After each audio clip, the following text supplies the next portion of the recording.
উঠিছে বাতৰি শীৰ্ষলৈ মেড মুকলি হ'ব 7খনকৈ কৰ্কট চিকিৎসালয় জিএমচিএইচৰ কৰ্কট প্ৰতিষ্ঠানত হ'ব ৰবটিক অস্ত্ৰোপচাৰ এই বৰ্ষত আৰম্ভ হ'ব 5খনকৈ মেডিকেল কলেজৰ কাম শিৱসাগৰ কৰিমগঞ্জত নতুন মেডিকেল কলেজ গোৱালপাৰাতো হ'ব নতুন মেডিকেল কলেজ আইআইটিত হ'ব সুপাৰ স্পেশালিটি হস্পিটেল কেন্দ্ৰ 6খনকৈ মেডিকেল কলেজত হ'ব সুপাৰ স্পেশালিটি শাখা বৰপেটা ডিফু শিলচৰ যোৰহাট তেজপুৰ লখিমপুৰ মেডিকেল কলেজত হ'ব এই সুপাৰ স্পেশালিটি শাখা স্থাপন হ'ব নতুন নাৰ্ছিং কলেজ মেডিকেল কলেজৰ সংলগ্ন হ'ব BSc নাৰ্ছিং দুধনৈ পলাকবাৰীত হ'ব আয়ুৰ্বেদিক কলেজ আৰু শিশুৰ বাবে বিশেষ আঁচনি গ্ৰহণ কৰা হৈছে এয়া 2022-23 বৰ্ষৰ বাজেটত কি আঁচনি লোৱা হৈছে সেই সন্দৰ্ভত আমি জনাওঁ যে মেড মুকলি কৰা হ'ব 7খনকৈ কৰ্কট চিকিৎসালয় জিএমচিএইচৰ কৰ্কট প্ৰতিষ্ঠানত হ'ব ৰবটিক অস্ত্ৰোপচাৰ আৰু এই বৰ্ষতে আৰম্ভ হ'ব 5খনকৈ মেডিকেল কলেজৰ কাম শিৱসাগৰ কৰিমগঞ্জত নতুন মেডিকেল কলেজ আঁচনি লোৱা হৈছে গোৱালপাৰাতো হ'ব নতুন মেডিকেল কলেজ আইআইটি হ'ব সুপাৰ স্পেশালিটি হস্পিটেল কলেজ ৰাজ্যখনত কৰ্কট ৰোগৰ বিৰুদ্ধে যুঁজ দিবলৈ আমাৰ চৰকাৰখনে ৰাজ্যখনত কৰ্কট ৰোগৰ চিকিৎসাৰ পৰ্যাপ্ত সা-সুবিধা গঢ়ি তোলাৰ ক্ষেত্ৰত দ্ৰুত পদক্ষেপ গ্ৰহণ কৰিছে প্ৰথম পৰ্যায়ত আমি 10খন কৰ্কট চিকিৎসালয় নিৰ্মাণৰ কাম চলি আছে ইয়াৰ ভিতৰত ডিব্ৰুগড় বৰপেটা লখিমপুৰ তেজপুৰ যোৰহাট মঙলদৈ আৰু কোকৰাঝাৰত 7খন চিকিৎসালয় 2022 বৰ্ষৰ মে মাহৰ ভিতৰত সেৱা আগবঢ়াবলৈ সাজু হৈ উঠিব শিলচৰৰ চিকিৎসালয়খন আৰু ৰাজ্যিক কৰ্কট প্ৰতিষ্ঠান গুৱাহাটী 2022 বৰ্ষৰ অক্টোবৰ ভিতৰত সম্পূৰ্ণ হৈ উঠিব ডিফু কৰ্কট চিকিৎসালয়খনে 2023 চনৰ মে মাহৰ ভিতৰত সম্পূৰ্ণ কৰি তুলিবৰ কাৰণে লক্ষ্য স্থিৰ কৰা হৈছে মাননীয় সদস্যসকলক মই জনাবলৈ পাই সুখী হৈছোঁ যে টাটা ন্যাসৰ সৈতে হোৱা বুজাবুজিৰ চুক্তি অনুসৰি ডিব্ৰুগড় বৰপেটা কোকৰাঝাৰ তেজপুৰ যোৰহাট লখিমপুৰ আৰু দৰঙত 7খন কৰ্কট ৰোগৰ চিকিৎসালয় স্থাপন কৰা হ'ব 2022-23 বৰ্ষৰ ভিতৰত এইবোৰৰ নিৰ্মাণ কাৰ্য আৰম্ভ হ'ব মহাশয় গুৱাহাটী চিকিৎসা মহাবিদ্যালয় হস্পিটেলৰ ৰাজ্যিক কৰ্কট প্ৰতিষ্ঠানটিক ৰবটিক অস্ত্ৰোপচাৰ গোট স্থাপন কৰিবলৈ আমি প্ৰস্তাৱ গ্ৰহণ কৰিছোঁ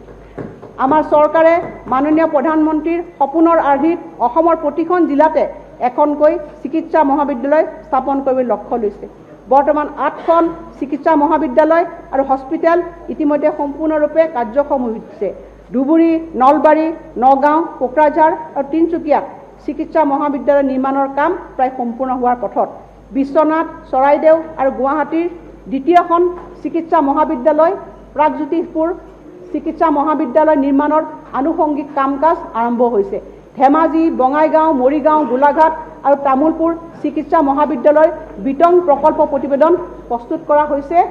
আৰু চলিত বৰ্ষতে ইয়াৰ কাম আৰম্ভ হ'ব অধ্যক্ষ মহোদয়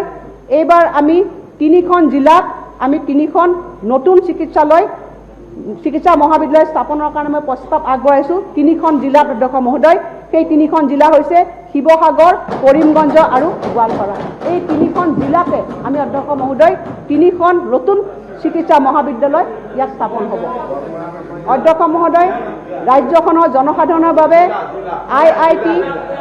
গুৱাহাটীৰ চৌহদত অতি উন্নত সুপাৰ স্পেশালিটি হস্পিটেল কেন্দ্ৰ স্থাপন কৰা হ'ব বায়োমেকানিক্স বায়ো ইঞ্জিনিয়াৰিং আৰু ৰবটিক সাৰ্জাৰী ক্ষেত্ৰত গৱেষণা আৰু উন্নয়নৰ সা সুবিধাৰ লগতে সাধাৰণ চিকিৎসা সেৱা আগবঢ়োৱা হ'ব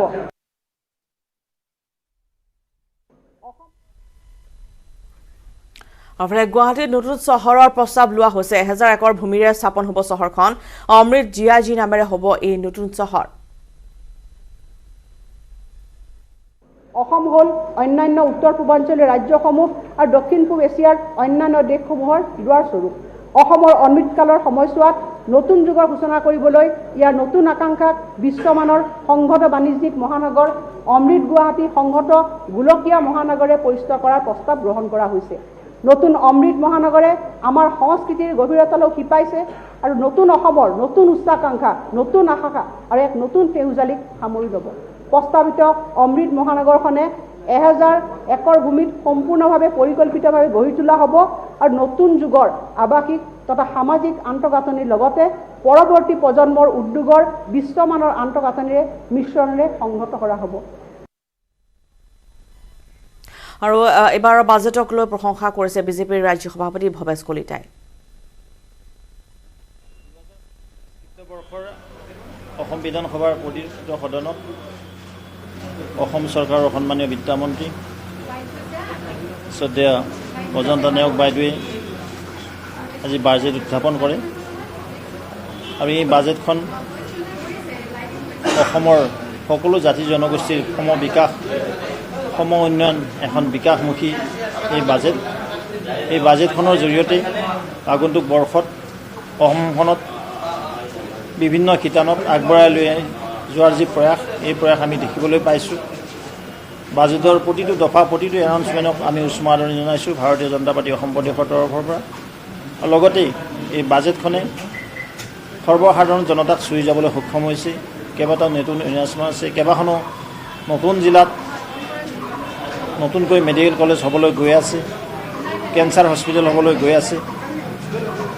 দলং হ'বলৈ গৈ আছে, ৰাস্তা ঘাটৰ পৰা আদি কৰি অসমৰ ব্যাপক আৰু সৰ্বাত্মক উন্নয়ন মানে এই বাজেটখন আজি মাননীয়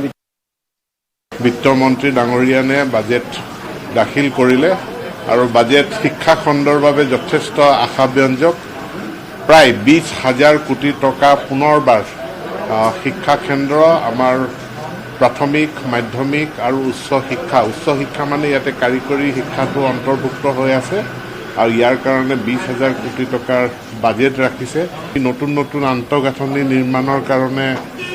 ব্যৱস্থা ৰাখিছে।